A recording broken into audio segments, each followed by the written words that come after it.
ఇన్ని గొప్ప నిర్ణయాలు తీసుకున్న ఈ ప్రభుత్వాన్ని అభినందించడానికి ప్రతిపక్ష నాయకుడిగా వారు అక్కడ కూర్చొని ఈ ప్రభుత్వం ఇగో ఈ మంచి చేసింది, ఈ మంచిని మేము ఆహ్వానిస్తున్నాం, ఈ మంచి జరగాల్సిందే, ఇగో ఈ పరిపాలనలో మీరు తీసుకున్న నిర్ణయాలలో ఈ లోపాలు ఉన్నాయి, ఈ లోపాలను మీరు మార్చుకోండి, ప్రజలకు మంచి పాలనను ఇవ్వండి అని ప్రధాన ప్రతిపక్ష నాయకుడు అక్కడ కూర్చొని సూచన చేసినుంటే వారి గౌరవం పెరిగేదే తప్ప వారి గౌరవం తగ్గదు అధ్యక్ష. ఆ కుర్చీ అట్లా ఖాళీగా కనిపించడం ఈ సభకి ఏమైనా శోభ తెస్తుందా అధ్యక్ష? ఎందుకు వారు అట్లా ఖాళీగా పెట్టి సభకు గైరాజరవ్వడం అనేది ఈ తెలంగాణ సమాజానికి ఏమైనా ప్రయోజనం ఉంటుందా అధ్యక్ష? మీరు ఆలోచన చేయండి. ఎందుకు అనంటే ఈ రాష్ట్రం మనది, ఈ ప్రాంతం మనది, ఈ నేల మనది, గాలి మనది, ఈ ప్రాంత అభివృద్ధి మనది. ప్రజాప్రతినిధులుగా మన బాధ్యతను నెరవేర్చాల్సిన అవసరం ఉంది. ఒకవేళ ప్రతిపక్షం దారి తప్పితే గుర్తు చేయాల్సిన బాధ్యత సభాపక్ష నాయకుడిగా నా మీద ఉన్నదన్న ఆలోచనతోటి వారికి సూచన చేస్తున్న అధ్యక్ష. ఆ పైన వారి ఇష్టం.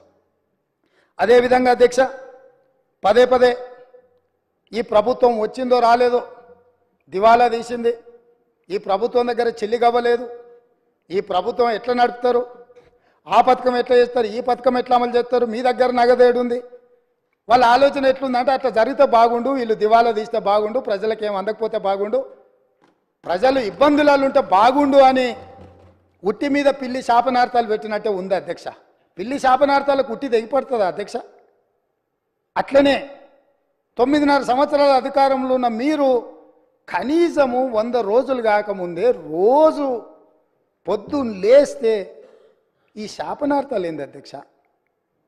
నేను మీకు గుర్తు చేయదలుచుకున్న అధ్యక్ష, వాళ్ళు అధికారంలో ఉన్నప్పుడు గత ప్రభుత్వ ఉద్యోగులు ఇక్కడ ఉన్నారు, బయట కూడా ఉన్నారు. ఈ ప్రభుత్వ ఉద్యోగులకు గత ప్రభుత్వాలు ఎన్ని ఉన్నా 1 తారీఖు నాడు జీతాలు రిటైర్ అయిన ఉద్యోగులకు పెన్షన్లు ఇచ్చేది అధ్యక్ష. కానీ గత ప్రభుత్వం 25 తారీఖు వరకు విడతల వారీగా ప్రభుత్వ ఉద్యోగులకే జీత భత్యాలు ఇవ్వలేనంత పరిస్థితి, ఆర్థిక సంక్షోభాన్ని కల్పించి మొత్తం రాష్ట్రాన్ని దివాలా తీపించి ఈ రాష్ట్రంలో ఉద్యోగస్తులకు జీత భత్యాలు ఇవ్వని పరిస్థితులు కల్పించి ఆ స్థితిలో రాష్ట్రాన్ని మాకు అప్పచెప్తే కష్టపడి ఆలోచన చేసి విధి విధానాలను సవరించుకొని మా ఆర్థిక మంత్రి, మా ఉప ముఖ్యమంత్రి బట్టి విక్రమార్క గారు కష్టపడి మొదటి నెల 4 తారీఖు లోపలనే జీత భత్యాలు ప్రభుత్వ ఉద్యోగుల ఖాతాలు వేసినాం. ఈసారి 1 తారీఖు నాడు ఈ రాష్ట్ర అభివృద్ధి కోసం, అభ్యున్నతి కోసం నిరంతరం పనిచేస్తున్న ఉద్యోగస్తులకు 1 తారీఖు నాడు జీత భత్యాలు వాళ్ళ ఖాతాలో వేసినాం. మీరు వారి క్లారిఫికేషన్లో మాట్లాడొచ్చు అధ్యక్ష, వారు ఏదైనా ఉంటే సో మేము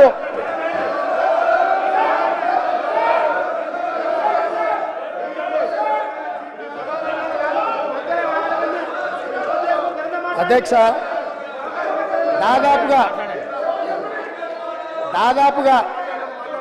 1 తారీఖు నాడు 4,800 కోట్ల రూపాయలు ప్రభుత్వ ఉద్యోగులకు, పెన్షన్దారులకు.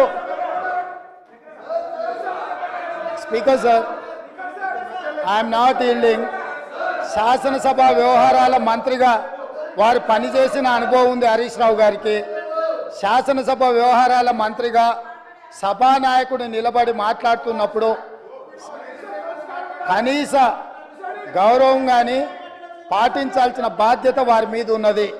కాబట్టి ప్రభుత్వ ఉద్యోగులకు, పెన్షన్దారులకు ఈ నెల 1 తారీఖు నాడు మేము జీత భత్యాలు వాళ్ళ ఖాతాలో వేసినాం అధ్యక్ష.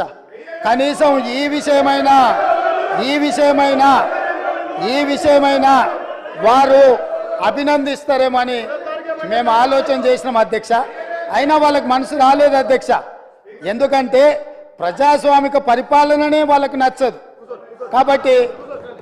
కాబట్టి వాళ్లకు అభినందించాలన్న ఆలోచననే రాలేదు అధ్యక్ష.